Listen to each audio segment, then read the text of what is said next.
Hello बच्चों, कैसे हैं आप लोग? सब बढ़िया? उम्मीद करते हैं सब बढ़िया ही होगा, है कि नहीं? तो आज हम शुरू करने जा रहे हैं मोशंस का नेक्स्ट लेक्चर। आज के इस लेक्चर में हम लोग जानेंगे यूनिफॉर्म वेलोसिटी के बारे में, नॉन यूनिफॉर्म वेलोसिटी के बारे में, और प्रीवियस लेक्चर में हमने थोड़ा बहुत एक्सेलरेशन के बारे में पढ़ा था। और आज के इस लेक्चर में हम लोग पूरे डिटेल्स में एक्सेलरेशन के बारे में जानेंगे। फिर जानेंगे कि मोशंस के इक्वेशन कितने हैं और क्या हैं, इसके बारे में भी आज के इस लेक्चर में डिस्कस करेंगे। और कुछ ग्राफ भी ड्रॉ करेंगे हम लोग। ठीक है बच्चों, तो चलिए बिना देरी किए हुए शुरू करते हैं। शुरू करने से पहले बच्चों, प्रीवियस लेक्चर में हमने आपको बताया था एवरेज स्पीड के बारे में। एवरेज स्पीड के बारे में हमने बताया था क्या होता है बच्चों एवरेज स्पीड, कि जब टोटल डिस्टेंस को टोटल टाइम से डिवाइड करते हैं एक गिवन इंटरवल ऑफ टाइम में, तो वो रेशियो क्या कहलाता है? वो रेशियो कहलाता है एवरेज स्पीड। फिर हमने बताया था एवरेज वेलोसिटी। एवरेज वेलोसिटी में बताया था कि टोटल डिस्टेंस डिस्प्लेसमेंट, कोई भी बॉडी जो टोटल डिस्प्लेसमेंट करेगा एक गिवन इंटरवल ऑफ टाइम में, उसको जब हम लोग डिवाइड करते हैं टोटल टाइम से कि कितना टाइम उसको उस डिस्प्लेसमेंट करने में लगा, तो वो क्या कहलाता है? वो क्या कहलाता है बच्चों? Average velocity. फिर हमने बताया था कि जो एवरेज स्पीड होता है वो स्केलर क्वांटिटी होता है। एवरेज वेलोसिटी क्या होता है? वेक्टर क्वांटिटी होता है। इस सब में तो कोई दिक्कत नहीं होगा बच्चों। आज के इस लेक्चर में हम लोग जानेंगे यूनिफॉर्म वेलोसिटी के बारे में। फिर हम लोग नॉन यूनिफॉर्म वेलोसिटी पढ़ेंगे, एक्सेलरेशन जानेंगे, यूनिफॉर्म एक्सेलरेशन क्या होता है, नॉन यूनिफॉर्म एक्सेलरेशन क्या होता है, इक्वेशंस ऑफ मोशन क्या है, और फिर ग्राफ भी हम लोग आज के इस लेक्चर में ड्रॉ करेंगे। ठीक है बच्चों, प्रीवियस लेक्चर में हमने एवरेज स्पीड बताया था जिसका फॉर्मूला क्या था? Total distance by total time. फिर हमने पढ़ा था एवरेज वेलोसिटी। एवरेज वेलोसिटी हम लोग क्या बोले थे कि सर टोटल डिस्प्लेसमेंट को अगर हम टोटल टाइम से डिवाइड कर दे तो वो क्या देगा? Average velocity. एवरेज वेलोसिटी के पास सर मैग्नीट्यूड भी है, डायरेक्शन भी है, इसलिए हम लोग एवरेज वेलोसिटी को क्या बोलते हैं? Vector quantity. क्या बोलते हैं? Vector quantity. फिर हम लोगों ने कुछ क्वेश्चंस भी प्रैक्टिस किए थे। ठीक है बच्चों, आज हम स्टार्ट करने जा रहे हैं अपना लेक्चर किससे, किस टॉपिक से? यूनिफॉर्म वेलोसिटी से। बच्चों हमने आपको बताया था वेलोसिटी क्या होता है। तो वेलोसिटी क्या होता है कि जब कोई बॉडी अपने पोजीशंस को चेंज करता है with the respect of frame of reference, with the respect of frame of reference, पर यूनिट टाइम में एक स्पेसिफिक डायरेक्शन में। यहां देखिए दो वर्ड बोले, पर यूनिट टाइम में अपना कितना पोजीशंस चेंज कर रहा है एक फिक्स्ड रेफरेंस पॉइंट से, और इन स्पेसिफिक डायरेक्शन, एक स्पेसिफिक डायरेक्शन में, तो उसे हम लोग क्या बोले थे? वेलोसिटी। या फिर सिंपल वे में हम लोग बोल सकते हैं कि ऐसा स्पीड जिसके पास डायरेक्शन हो, ऐसा स्पीड जिसके पास डायरेक्शन हो, वो क्या कहलाता है? वो कहलाता है वेलोसिटी। वो क्या कहलाता है? वेलोसिटी। कोई दिक्कत नहीं है बच्चों, कोई दिक्कत नहीं है। यानी कि वेलोसिटी के पास स्पीड यानी मैग्नीट्यूड है और डायरेक्शन भी है। जब वेलोसिटी के पास मैग्नीट्यूड और डायरेक्शन दोनों है तो वो कौन सा क्वांटिटी है? वेक्टर क्वांटिटी है। फिर हमने बताया था कि वेलोसिटी जो होता है वो दो प्रकार के होते हैं, इनिशियल वेलोसिटी और फाइनल वेलोसिटी। इनिशियल वेलोसिटी कौन सा? कि जिस वेलोसिटी से कोई बॉडी स्टार्ट कर रहा हो, अपना जर्नी स्टार्ट कर रहा होगा जिस वेलोसिटी से, अगर मान लो हम रेस्ट में हैं, अब चले, तो हम पहले तो रेस्ट में थे ना, तो मेरा इनिशियल वेलोसिटी कितना हो जाएगा? जीरो। या फिर मान लो हम जब चल रहे हैं, चलते वक्त में उस टाइम एक इंटरवल में बोला जाए कि इस टाइम में उसका 30 किलोमीटर था, तो वो इनिशियल हो गया। और जिस इंटरवल ऑफ टाइम में, गिवन इंटरवल ऑफ टाइम में जिस पॉइंट पे पूछा जाए, तो वो पॉइंट क्या कहलाएगा? वो वेलोसिटी क्या कहलाएगा? Final velocity. ठीक है, इनिशियल वेलोसिटी को हम लोग किस चीज से डिनोट करते थे? यू से। और फाइनल वेलोसिटी को हम लोग किस चीज से डिनोट करते हैं? वी से। आज का हमारा जो टॉपिक है वो क्या है? Uniform velocity. यूनिफॉर्म हम लोग पहले भी देखे हुए थे कि यूनिफॉर्म मोशन पढ़े थे, जिसमें हमने बताया था कि कोई भी ऑब्जेक्ट जब equal distance in equal interval of time, या फिर equal change in position in equal interval of time. Uniform का मतलब क्या होता है? आप लोग स्कूल जाते हो, यूनिफॉर्म पहन के जाते हो, इससे क्या होता है कि एक स्कूल है तो एक स्कूल को रिप्रेजेंट करता है कि ये स्कूल का यूनिफॉर्म है, और एक ही पैटर्न में सारे हैं, सारे का एक ही कलर है, ऐसा है। तो यूनिफॉर्म यहाँ पे भी वही है। यूनिफॉर्म वेलोसिटी क्या होता है? देखो हमने बताया था कि जब कोई भी बॉडी अगर अपने पोजीशंस को चेंज कर रहा है, यानी कुछ ना कुछ डिस्टेंस ट्रेवल करेगा, ठीक है। तो जो वो डिस्टेंस ट्रेवल कर रहा है, तो हम ऐसा मानते हैं कि वो जो डिस्टेंस ट्रेवल कर रहा है वो इक्वल डिस्टेंस ट्रेवल करेगा इक्वल इंटरवल ऑफ टाइम में, इक्वल इंटरवल ऑफ टाइम में, लेकिन एक स्पेसिफिक डायरेक्शन में, एक स्पेसिफिक डायरेक्शन मतलब कि एक ही डायरेक्शन में करेगा, तब उस तरह के वेलोसिटी को हम लोग क्या बोलते हैं, यूनिफॉर्म वेलोसिटी। कोई भी बॉडी जब मूव कर रहा हो, तो यानी कहने का क्या मतलब है कि अगर मान लो कि 5 मीटर गया अगर 1 सेकेंड में, तो अगले 5 मीटर भी कितने सेकेंड में जाएगा, 1 सेकेंड में, उसके अगले 5 मीटर भी कितने में जाएगा, 1 सेकेंड में। तो equal distance in equal interval of time, और सब नॉर्थ में ही जा रहा है। ऐसा नहीं है कि 5 मीटर एक नॉर्थ में गया फिर 5 मीटर दोबारा वो साउथ में आ गया, ऐसा नहीं, एक ही डायरेक्शन में जब है, in one direction, in one direction, तो वैसे वेलोसिटी को हम लोग क्या बोलते हैं, यूनिफॉर्म वेलोसिटी। तो डिफिनीशन क्या है कि uniform velocity is when a body cover equal distance in equal interval of time in a particular direction. एक पार्टिकुलर डायरेक्शन में जब equal distance in equal interval of time cover करेगा कोई body, तो वो क्या कहलाएगा, वो कहलाएगा यूनिफॉर्म वेलोसिटी। ठीक है, समझ में आया। इसका मतलब है कि अगर मान लो, जैसे हम क्या बोले, हम पढ़े थे, हम लोगों ने पढ़ा था कि सर स्पीड इक्वल टू होता है distance upon time, speed equal to क्या होता है, distance upon time, velocity equal to क्या होता है, डिस्प्लेसमेंट अपॉन टाइम। तो जब हम 5 मीटर का डिस्प्लेसमेंट ले रहे हैं 1 सेकेंड में, कितने सेकेंड में, 1 सेकेंड में, अगला 5 मीटर भी हम ले रहे हैं 1 सेकेंड में, जरा इससे वेलोसिटी निकालो, तो 5/1 यानी 5 मीटर पर सेकेंड आया, इसमें निकालेंगे तो 5 मीटर पर सेकेंड।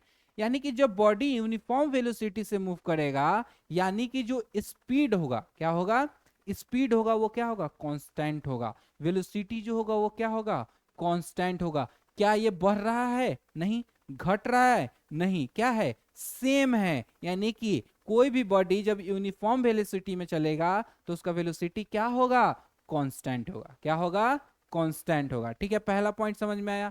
और डायरेक्शन क्या चेंज होगा, नहीं। अगर यहां मान लो कि 5 मीटर वो गया 1 सेकेंड में, ठीक है, और जो 5 मीटर था ये वापस आ गया 1 सेकेंड में, तो यहां पे ये यूनिफॉर्म कहलाएगा, नहीं, यहां पे ये यूनिफॉर्म वेलोसिटी नहीं कहलाएगा। क्यों, क्योंकि इसका डायरेक्शन क्या हो गया, चेंज हो गया। डायरेक्शन क्या हो गया, चेंज हो गया। तो क्या वो यूनिफॉर्म वेलोसिटी कहलाएगा, नहीं, यूनिफॉर्म वेलोसिटी नहीं कहलाएगा। कोई दिक्कत बच्चों, समझ में आया।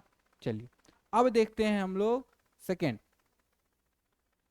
सेकेंड क्या है, ये की पॉइंट्स है, कुछ की पॉइंट्स है कि कांस्टेंट स्पीड, स्पीड क्या होना चाहिए, कांस्टेंट हो जाएगा, तब यूनिफॉर्म वेलोसिटी कहलाएगा। डायरेक्शन भी कांस्टेंट होना चाहिए, कि अगर वो नॉर्थ डायरेक्शन में जा रहा है तो नॉर्थ डायरेक्शन में ही जाएगा, अगर कोई बॉडी साउथ में जा रहा है तो वो साउथ में ही कांस्टेंट स्पीड से जाएगा, तभी वो बॉडी कौन सा वेलोसिटी चल रहा है, यूनिफॉर्म वेलोसिटी। ठीक है, no change in magnitude, magnitude में कोई चेंज नहीं आना चाहिए, और डायरेक्शन ऑफ वेलोसिटी में भी कोई चेंजेस नहीं आने चाहिए, तभी वो वेलोसिटी क्या कहलाएगा, यूनिफॉर्म वेलोसिटी। ठीक है बच्चों, चलिए अब आते हैं हम अपना नेक्स्ट में। नेक्स्ट क्या है, non uniform velocity. Non uniform velocity देखो बच्चों क्या होता है कि unequal distance in equal interval of time में कोई body unequal distance in equal interval of time में जब ट्रेवल करेगा, एक पार्टिकुलर डायरेक्शन भी हो सकता है या फिर डायरेक्शन चेंज भी हो सकता है, तब वो ऐसे बॉडी को क्या बोलेंगे। देखो जो क्राइटेरिया क्या था, यूनिफॉर्म वेलोसिटी में फॉलो नहीं हो रहा था, वो कौन करेगा, नॉन यूनिफॉर्म वेलोसिटी। ठीक है, तो नॉन यूनिफॉर्म वेलोसिटी होने के लिए, या कि कोई भी बॉडी नॉन यूनिफॉर्म वेलोसिटी कब कहलाएगा, जब वो unequal distance in equal interval of time में एक पार्टिकुलर डायरेक्शन में करे, या फिर unequal distance in equal interval of time in a different direction में करे। डायरेक्शन भी अगर चेंज हो जाए, अगर हम बोले equal distance in equal interval of time में कोई बॉडी घूम रहा है, तो क्या वो यूनिफॉर्म वेलोसिटी है, नहीं। कब होगा यूनिफॉर्म वेलोसिटी, जब एक पार्टिकुलर डायरेक्शन में जाएगा तब। यानी कि अगर हम ये डिफिनेशन भी बोल सके कि कोई भी body equal distance in equal interval of time in a different direction, तो वो किसका हो जाएगा, वो नॉन यूनिफॉर्म होगा। कि अगर डायरेक्शन भी चेंज होता है, क्योंकि जो वेलोसिटी होता है वो वेक्टर क्वांटिटी होता है, और उसके पास क्या होता है बच्चों, डायरेक्शन होता है। अगर डायरेक्शन भी चेंज हो रहा है, तो वो क्या होगा, नॉन यूनिफॉर्म वेलोसिटी कहलाएगा। समझ में आया। तो नॉन यूनिफॉर्म वेलोसिटी कोई भी बॉडी कब कहलाएगा, when a body cover unequal distance, when a body cover unequal distance in equal interval of time, in equal interval of time, और या when there is a change in direction. हो सकता है कि डायरेक्शन चेंज हो या नहीं हो। डायरेक्शन अगर चेंज हो गया तो सीधी सी बात है वो कौन होगा, नॉन यूनिफॉर्म वेलोसिटी। से क्या, in this case either the speed changes, speed change होगा या फिर डायरेक्शन चेंज होगा। अब हम बोले कि स्पीड चेंज नहीं है, हम 30 किलोमीटर पर आवर से कंटिन्यू जा रहे हैं, तो सर तुम लोग बोलोगे सर ये तो कांस्टेंट स्पीड से जा रहा है यानी कि यूनिफॉर्म वेलोसिटी होगा। नहीं, ऐसा तो नहीं है। अगर हम कंटिन्यू 30 किलोमीटर पर आवर से जा रहे हैं, कभी नॉर्थ जा रहे हैं, कभी साउथ जा रहे हैं, या कभी साउथ गए कभी नॉर्थ गए, ईस्ट गए वेस्ट गए, ऐसे करके जब जा रहे हैं तो क्या वो uniform velocity, non uniform velocity कहलाएगा? नहीं। क्यों? क्योंकि उसमें मैग्नीट्यूड तो कांस्टेंट है, स्पीड तो कांस्टेंट है, लेकिन डायरेक्शन क्या हो गया है, चेंज हो गया है। अगर डायरेक्शन चेंज हुआ यानी कि वो कौन सा वेलोसिटी है, नॉन यूनिफॉर्म वेलोसिटी। समझ में आया? ठीक है बच्चों, समझ में आया? पहला पॉइंट की वेरिएबल स्पीड होना चाहिए, या फिर उसके डायरेक्शन में वेरिएशन हो जाए, या फिर दोनों हो जाए, एक हो दोनों में से, या फिर दोनों हो जाए, वो भी क्या कहलाएगा, non uniform. Both speed and direction are change. ठीक है बच्चों, समझ में आया नॉन यूनिफॉर्म। अब आते हैं हम अपना थर्ड टॉपिक, एक्सेलरेशन। एक्सेलरेशन हम पिछले भी क्लास में थोड़ा बहुत बता दिए थे कि एक्सेलरेशन एक्चुअली क्या होता है। एक्सेलरेशन क्या है? एक्सेलरेशन क्या कहता है कि द चेंज इन वेलोसिटी, कि जो वेलोसिटी चेंज हो रहा है अगर उसको हम लोग टाइम से डिवाइड कर दे, जिसको हम लोग इस फिजिक्स की भाषा में क्या बोलते हैं, rate of change of velocity. Rate of change of velocity. आप लोग के एनसीईआरटी में जो एक्सेलरेशन का टॉपिक भी है वहां पे भी लिखा हुआ है rate of change of velocity. मतलब कहने का क्या मतलब है, रेट को हटाइए, चेंज इन वेलोसिटी। आप, मैंने एक एग्जांपल बताया था वो चावल का दाम वाला, कि चावल का दाम आज गए तो 10 रुपया था, कल गए तो 20 रुपया हो गया। तो इसमें कितना का चेंज आया सर, 10 रुपया का चेंज आया। तो वही कहता है कि जैसे हमारे पास दो वेलोसिटी है, इनिशियल और फाइनल, तो एक गिवन इंटरवल ऑफ टाइम में वो कितना चेंज किया। जैसे हम बोले कि हम यहाँ से ट्रैफिक में गए थे, लेकिन शुरू किए थे 30 किलोमीटर पर आवर से, और जब ट्रैफिक में गए तो मेरा स्पीड घट के 20 किलोमीटर पर आवर हुआ, और इसके बीच में टाइम लगा हमें मान लो 20 मिनट। ठीक है, 20 मिनट लगा, तो कितना का चेंज आया, 10 किलोमीटर 30 किलोमीटर पर आवर से गए थे और उधर हो गया 20, यानी कि कितना, -10 घट गए। -10 किलोमीटर पर आवर से हुए हम आधे घंटे में या 20 मिनट में। तो यही पूछता है कि एक गिवन इंटरवल ऑफ टाइम में कितना चेंज हुआ, वेलोसिटी में क्या चेंज हुआ, वो कौन बताता है हमें, एक्सेलरेशन। अगर आपसे पूछा जाए चेंज इन वेलोसिटी बताइए, तो चेंज इन वेलोसिटी क्या लिखिएगा, change of velocity. Change of velocity, तो चेंज ऑफ वेलोसिटी हमेशा बड़ा से छोटा नहीं घटाते हैं, हमेशा किससे घटाते हैं, फाइनल वेलोसिटी को इनिशियल वेलोसिटी से। किससे घटाते हैं, final velocity minus initial, initial velocity. ठीक है, फाइनल को हम लोग क्या लिखते हैं, v, और इसको लिखते हैं u।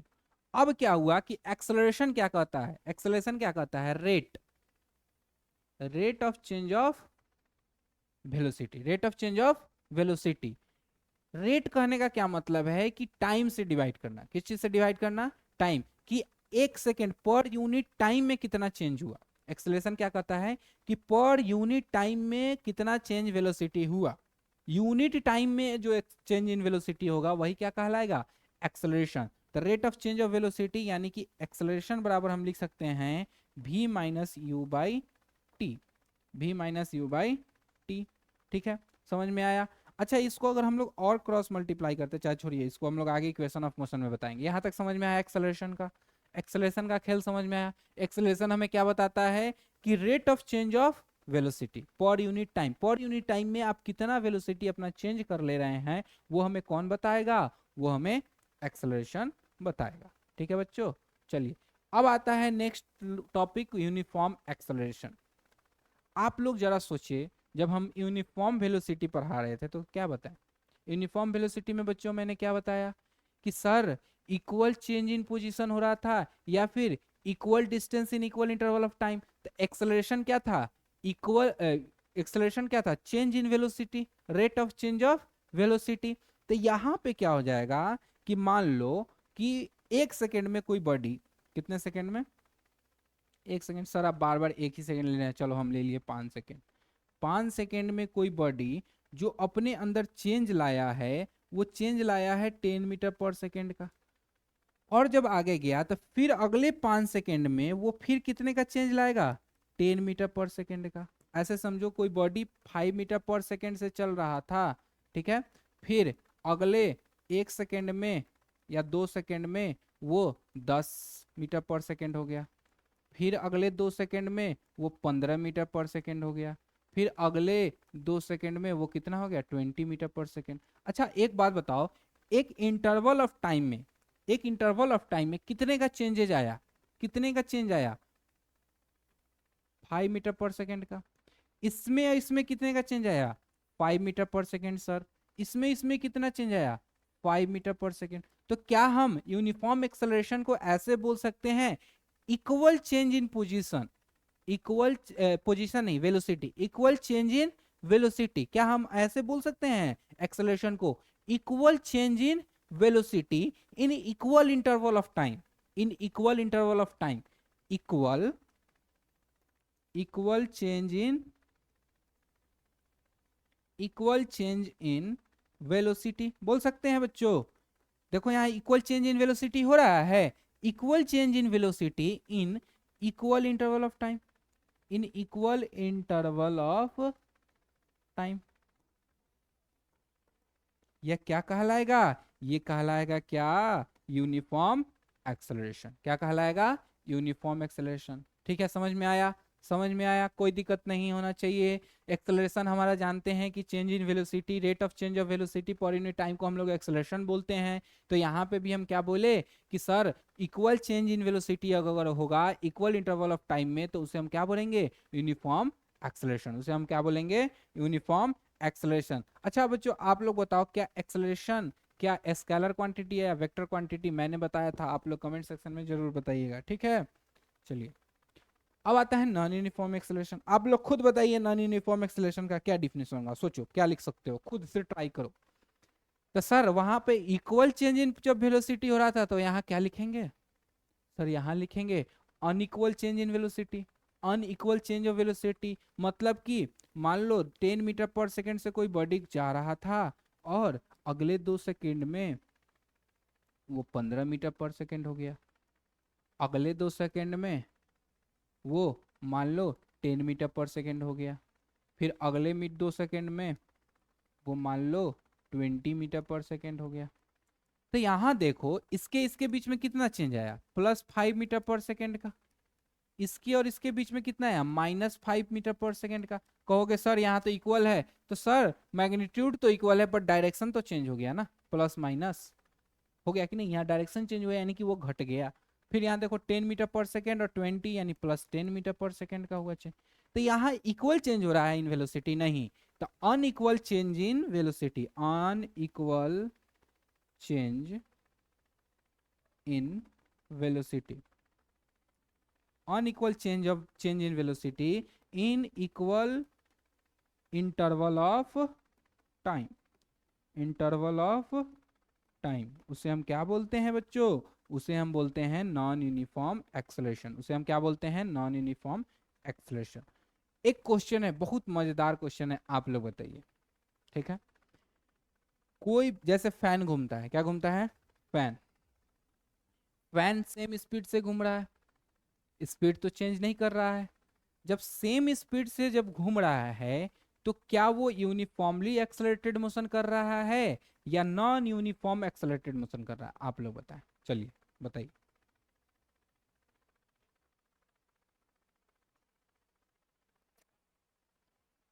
सर आपने बताया कि इक्वल चेंज इन पोजीशन होगा, equal change in velocity in equal interval of time होगा तो वो यूनिफॉर्म एक्सेलरेशन कहलाएगा। अगर unequal change in velocity in equal interval of time होगा तो वो क्या कहलाएगा सर, वो नॉन यूनिफॉर्म एक्सेलरेशन कहलाएगा। क्या कहलाएगा, नॉन यूनिफॉर्म एक्सेलरेशन। ठीक है, अच्छा तो आप लोग बताएं क्या वो होगा या नहीं होगा, होगा या नहीं होगा। वो एक्सेलरेटेड मोशन है, वो कौन सा मोशन है, एक्सेलरेटेड मोशन है। और कौन सा है, नॉन यूनिफॉर्मली की यूनिफॉर्मली। स्पीड अगर मान लो वो जा रहा है इक्वल चेंज इन कर रहा है तो वो क्या होगा, क्या होगा यूनिफॉर्मली एक्सेलरेटेड। लेकिन एक्चुअली में तो वहां कोई चेंज इन वेलोसिटी हो रहा है, जब बॉडी अगर एक कांस्टेंट स्पीड से जब घूम रही है पंखा, मान लो कि हमारा लाइट एकदम वोल्टेज सेम है और पंखा एकदम कांस्टेंट स्पीड से घूम रही है, सेम स्पीड से जब पंखा घूमेगी, क्या घूमेगी, पंखा जब सेम स्पीड से जब घूम रही है तो क्या होगा, क्या होगा, तो कांस्टेंट स्पीड है, स्पीड जब कांस्टेंट है, जैसे आप बाजार गए, ऐसे समझो बाजार आप गए, आज चावल खरीदे 10 रुपया, कल गए 10 रुपया, परसों भी 10 रुपये है, तो क्या कोई चेंजेस आया, जब चेंजेस नहीं आएगा तो एक्सेलरेशन होगा, नहीं होगा सर। तो जब कोई भी बॉडी घूम रही है कांस्टेंट स्पीड से, या फिर वो स्ट्रेट पाथ भी अगर कांस्टेंट स्पीड से जा रहा है, तो एक्सेलरेशन कितना हो जाएगा, 0। क्या ये सही है, क्या ये सही है। हम अगर बोले कि चेंज हुआ ही नहीं तो क्या एक्सेलरेशन होगा, नहीं, तो एक्सेलरेशन होगा 0। क्या ये सही है, हाँ सही है, बट इम्प्रॉपर है, सही है पर सर आप इम्प्रॉपर बताएं, क्यों बताएं, चलो बताते हैं इम्प्रॉपर कैसे है। ऐसे अगर हम बोले कि कोई बॉडी कांस्टेंट स्पीड से जा रहा है लेकिन डायरेक्शन चेंज हो रहा है, क्या चेंज हो रहा है, डायरेक्शन चेंज हो रहा है। एग्जाम्पल में फैन अच्छे से समझ में आएगा, स्पीड तो सेम है बट वो जब घूम रही है तो वो तो डायरेक्शन बार बार चेंज कर रही है ना। और वेलोसिटी मतलब क्या होता है कि चेंज इन वेलोसिटी सिर्फ वो उसके मैग्नीट्यूड का चेंज नहीं, हो सकता है कि वो डायरेक्शन भी जब चेंज करेगा तो वो क्या कहलाएगा, यूनिफॉर्म एक्सेलरेशन। वो क्या, यूनिफॉर्म नहीं, एक्सेलरेटेड मोशन, कौन सा मोशन कहलाएगा, एक्सेलरेटेड मोशन। अगर इक्वल चेंज इन पोजीशन कहलाएगा, इक्वल चेंज इन वेलोसिटी कहलाएगा, तो वो क्या कहलाएगा, यूनिफॉर्म एक्सेलरेशन। समझ में आया बच्चों, यानी कि हम बोलेंगे कि सर एक्सेलरेशन तो 0 हुआ, एक्सेलरेशन तो 0 हुआ, लेकिन अगर उसका डायरेक्शन चेंज हो रहा है तो वो बॉडी किस चीज में होगा, एक्सेलरेटेड मोशन में होगा। समझ में आया, नहीं आया, चलिए फिर से हम समझाते हैं आपको।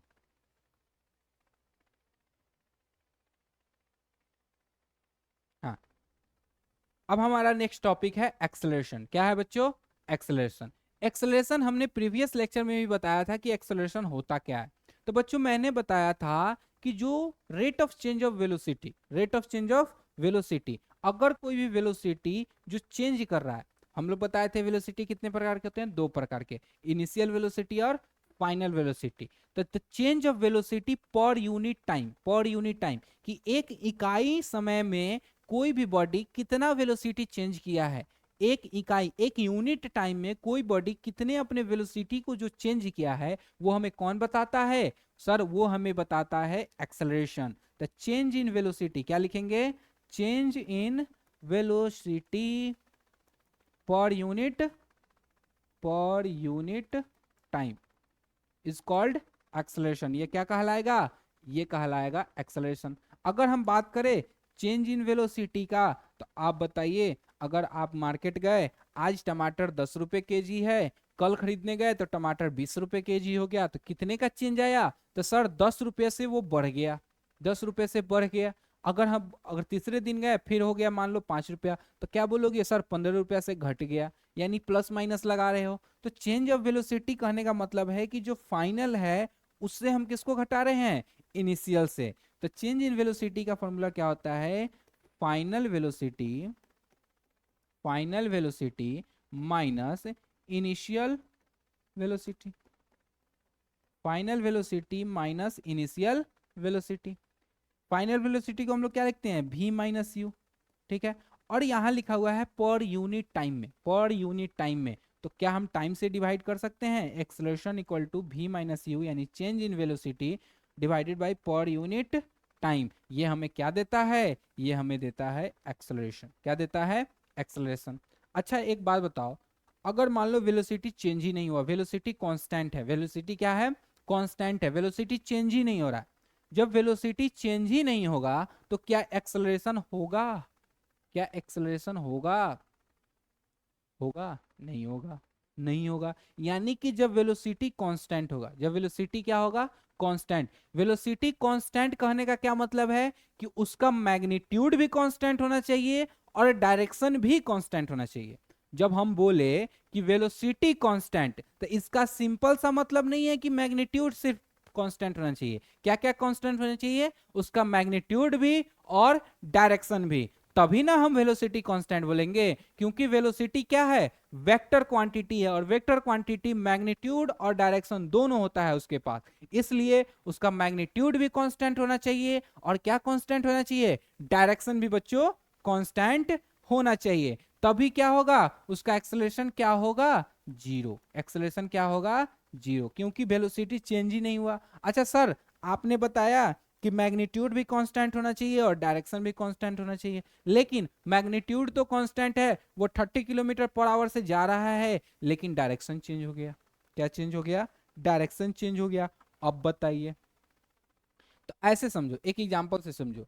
मान लो कि एक मोहन था, मोहन 5 मीटर पर सेकेंड से वो ईस्ट की तरफ जा रहा था। किधर जा रहा था, ईस्ट की तरफ जा रहा था, ठीक। और ईस्ट की तरफ जैसे ही गया, तो मान लो कि 2 सेकेंड में, कितने सेकेंड में, 2 सेकेंड में वो वेस्ट की तरफ आने लगा। 2 सेकेंड में उसका वेलोसिटी चेंज हो गया, लेकिन डायरेक्शन भी चेंज हो गया। कितना से, 5 मीटर पर सेकेंड से। अब हमें बताइए क्या यहाँ एक्सेलरेशन होगा या नहीं होगा। तो हम क्या बताए थे कि चेंज इन वेलोसिटी निकालने के लिए हम क्या करते हैं, फाइनल माइनस इनिशियल। सर यहाँ तो मैग्नीट्यूड सेम है, जीरो हो जाएगा, नहीं होगा, यही तो डायरेक्शन का खेल है। देखो कैसे नहीं होगा, हम क्या करते हैं, क्या लिखे हैं चेंज इन वेलोसिटी निकालने के लिए, final velocity minus initial velocity. अगर ये इधर जा रहा था, अगर हम इसको पॉजिटिव मानते हैं, तो क्या लिखेंगे, इनिशियल मेरा क्या हो जाएगा, इनिशियल होगा +5 मीटर पर सेकेंड, और फाइनल क्या होगा, -5 मीटर पर सेकेंड, और फिर यहाँ पे माइनस होगा बच्चों।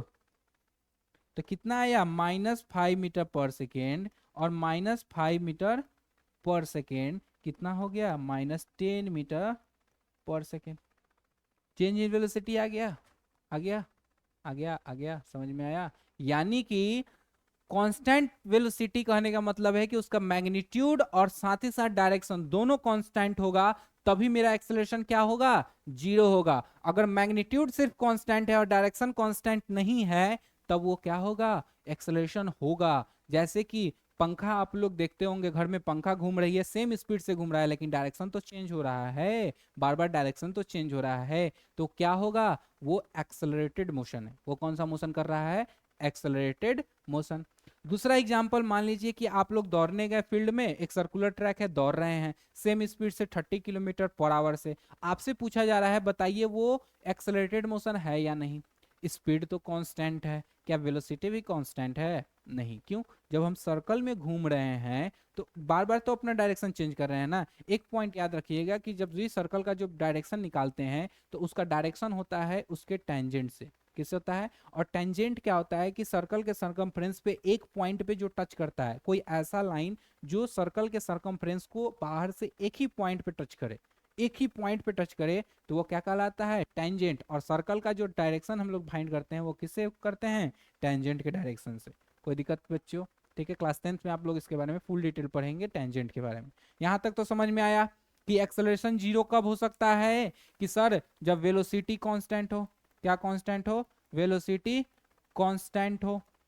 वेलोसिटी कांस्टेंट कहने का क्या मतलब, उसका मैग्नीट्यूड और डायरेक्शन, और डायरेक्शन दोनों क्या हो, कांस्टेंट हो, तभी वो क्या कहलाएगा, कांस्टेंट। ठीक है, समझ में आया, चलिए अच्छे से समझ में आ गया होगा। अब आते हैं यूनिफॉर्म एक्सेलरेशन। यूनिफॉर्म एक्सेलरेशन क्या होता है, देखो अभी थोड़ी देर पहले हमने यूनिफॉर्म वेलोसिटी के बारे में पढ़ा था। यूनिफॉर्म वेलोसिटी क्या था, कि sir equal change in position कर रहे थे, equal change in equal distance cover कर रहे थे इक्वल इंटरवल में, तो इसे हम बोल रहे थे यूनिफॉर्म वेलोसिटी। लेकिन यहाँ पे क्या है कि यूनिफॉर्म वेलोसिटी जब एक्सेलरेशन पढ़ रहे हैं, तो हम वेलोसिटी के रिस्पेक्ट में हम क्या बोलेंगे, कि अगर equal change in velocity, equal change in velocity in equal interval of time, जो चेंज इन वेलोसिटी होगा वो जब इक्वल होगा, ऐसे समझो एग्जांपल कि कोई बॉडी 5 मीटर पर सेकेंड से जा रहा था, थोड़ी देर बाद यानी 2 सेकेंड बाद उसका स्पीड हो गया 10 मीटर पर सेकेंड, फिर थोड़ी देर बाद उसका स्पीड हो गया 15 मीटर पर सेकेंड, और थोड़ी देर कितना था, 2 सेकेंड। तो यहाँ कितने का चेंज आया, सर +5 मीटर पर सेकेंड। सर यहाँ कितने का आया, +5 मीटर पर सेकेंड। तो equal change in equal change in velocity, equal change in velocity in equal interval of time, वो क्या कहलाएगा, वो कहलाएगा यूनिफॉर्म एक्सेलरेशन।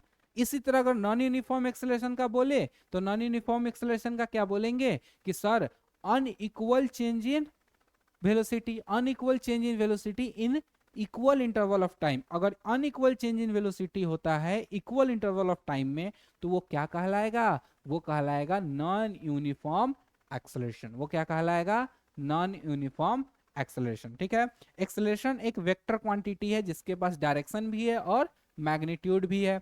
एक्सेलरेशन अगर निगेटिव होता है तो उसके लिए हम लोग एक टर्म यूज करते हैं, उस टर्म का क्या नाम है, मैंने बताया था रिटार्डेशन। क्या नाम है, रिटार्डेशन। समझ में आया?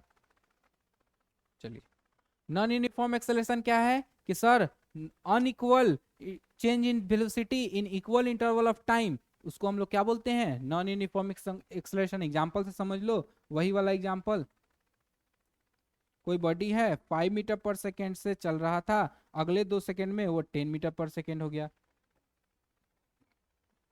अगले 2 सेकेंड में 20 मीटर पर सेकेंड हो गया, अगले 2 सेकेंड में वो 30 मीटर पर सेकेंड हो गया। यहाँ यहाँ देखो कितना का आया, 5 मीटर पर सेकेंड का चेंज। यहाँ यहाँ कितना का आया, 10 मीटर पर सेकेंड का।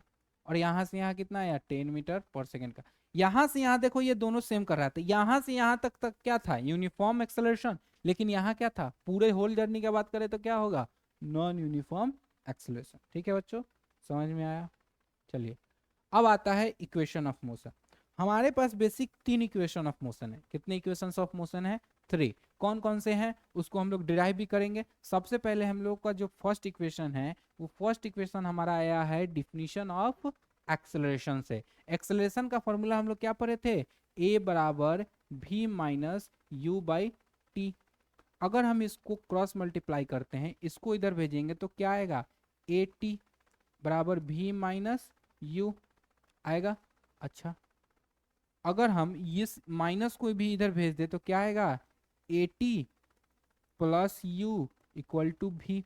अब इसको अरेंज करें तो लिख सकते हैं v बराबर यू प्लस ए टी। लिख सकते हैं या नहीं, लिख सकते हैं। तो मेरा फर्स्ट इक्वेशन क्या है, v equal to u plus a t. Equation one क्या है, v equal to u plus a t. समझ में आया? भी यहां पे क्या है, where. Oh, equation of motion हमने क्या बताया था, क्या बताया, डिफिनीशन से। इक्वेशन ऑफ जो मोशन है वो कैसे आया था, equation of motion. Next topic हमारा क्या है, equation of motion. Equation of motion हम लोग जब पढ़ते हैं तो क्या बताएं हम कि इक्वेशन ऑफ मोशन हमारे तीन है। कितने हैं इक्वेशन ऑफ मोशन, 3 है। ठीक है, हम लोग सबसे पहला जो इक्वेशन आया वो आया था किससे, डिफिनीशन ऑफ एक्सेलरेशन से। डिफिनीशन ऑफ एक्सेलरेशन से एक फॉर्मूला आया था, वो क्या था, a बराबर v minus U by T.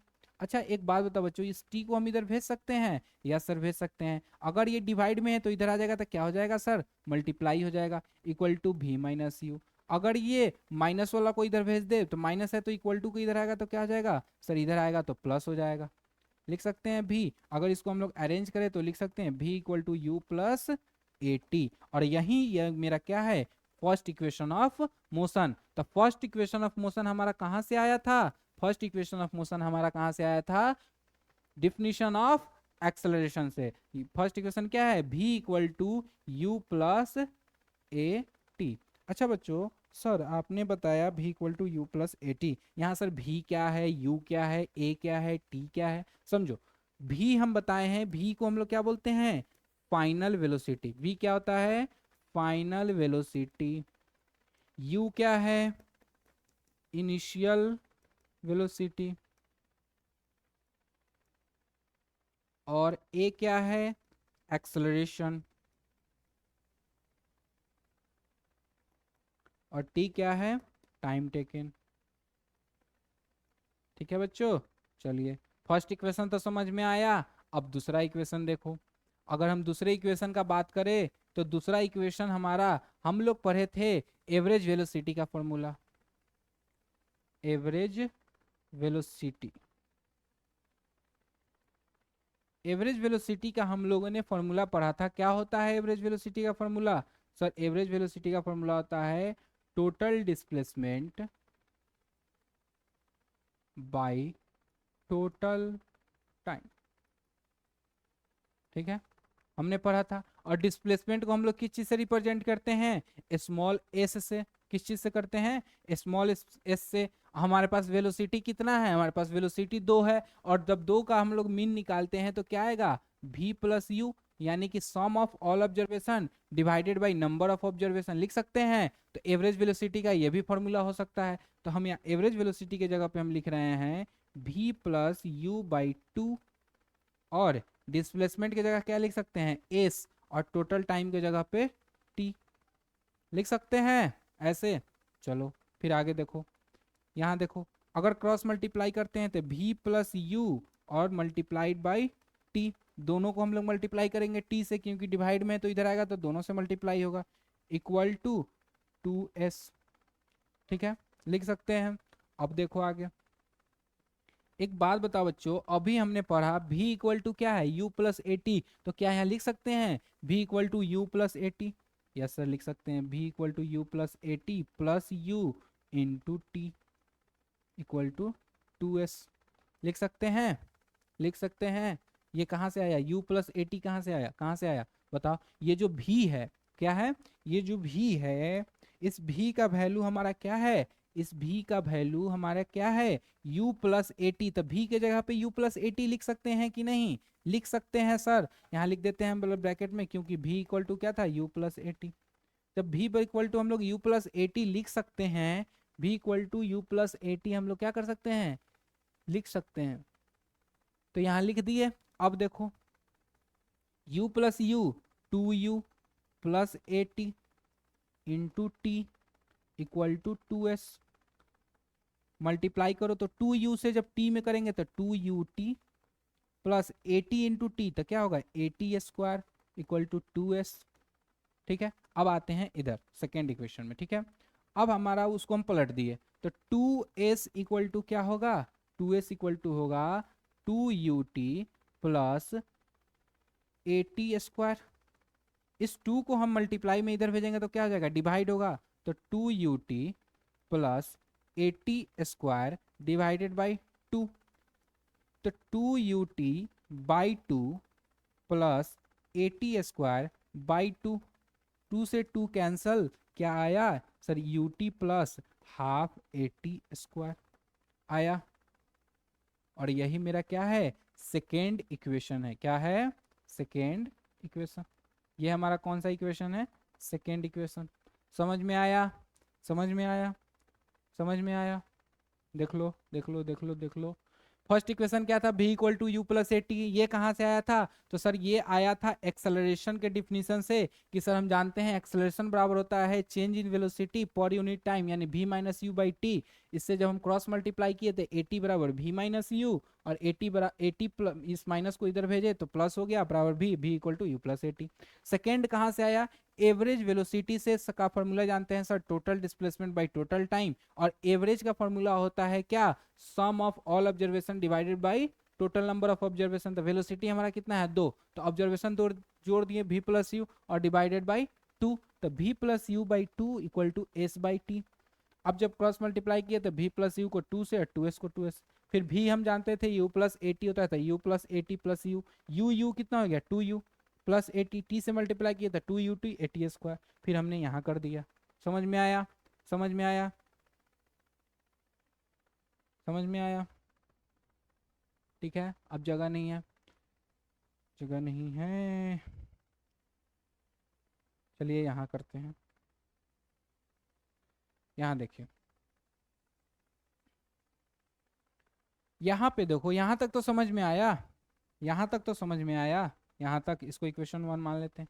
यहाँ तक तो समझ में आया था v plus u into T 2s। ठीक है, एक चीज बताओ, इस फॉर्मूला में अगर हम लोग ऐसे लिखे, t को यहाँ भेज दे तो क्या लिखेंगे? v माइनस यू बाई ए लिख सकते हैं? जरा सोचो, इस t को हम यहाँ भेज दिए तो a यहाँ आ जाएगा, लिख सकते हैं। अब कुछ नहीं करना, ये जो t का वैल्यू है उसको पुट कर दो। पहले हम v का वैल्यू पुट किया था तो सेकेंड इक्वेशन मिल गया।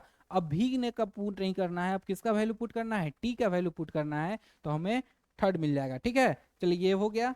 चलिए देखिए, तो हमने पढ़ा था, क्या पढ़ा था कि एवरेज वेलोसिटी यानी v plus U by two बराबर था क्या, s बाई टी। कहाँ से आया था, एवरेज वेलोसिटी से। अब देखिए v plus u into T किए इक्वल टू 2s आ गया। और देखिए v प्लस यू, और हमने पढ़ा था कि एक्सेलरेशन का फॉर्मूला होता है v minus U by T. अगर हम इसको ऐसे लिखे कि इस t को यहाँ भेजेंगे तो a इंटू टी बराबर v माइनस यू। अगर t का वैल्यू निकालना है तो मल्टीप्लाई में तो इधर आ जाएगा, तो क्या हो जाएगा, डिवाइड हो जाएगा। तो ये वाला वैल्यू हम लोग क्या करेंगे, पुट कर देंगे। तो यहाँ लिख सकते हैं v minus U by A बराबर 2s। ठीक है। अच्छा बच्चों ये देखो तो ये थोड़ा ऐसा लग रहा है, a plus B, A minus B. अच्छा ये कैसे किए, putting the value of, putting the value of t equal to v minus U by A plus B A minus B क्या होता है, A square minus B square, A square minus B square. तो A plus B A minus B यानी कि V square minus you square by A बराबर 2s। हम लोग ये जो a है इसको उधर भेज सकते हैं, तो क्या लिखेंगे, भी स्क्वायर माइनस यू स्क्वायर बराबर 2as। ये हो गया हमारा थर्ड इक्वेशन। अब टोटल थर्ड इक्वेशन सब सारे को हम लोग इधर लिखना चाहें एक बॉक्स में तो कैसे लिखेंगे, देखो